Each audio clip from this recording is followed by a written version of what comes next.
Here we have two problems answered. In the first problem, it is given that x is equal to 10 plus 3 root 11, and we have to find the values of x plus 1 by x and x minus 1 by x.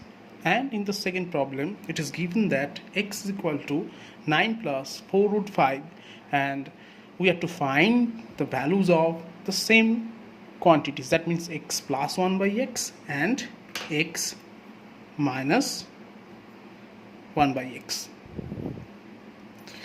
We proceed in the following way.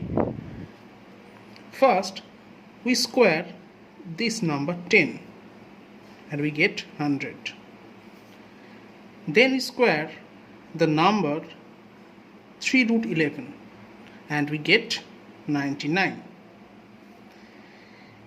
If it is found that the difference between these two numbers is 1, then the value of x plus 1 by x would be 2 into the bigger number, that means 10.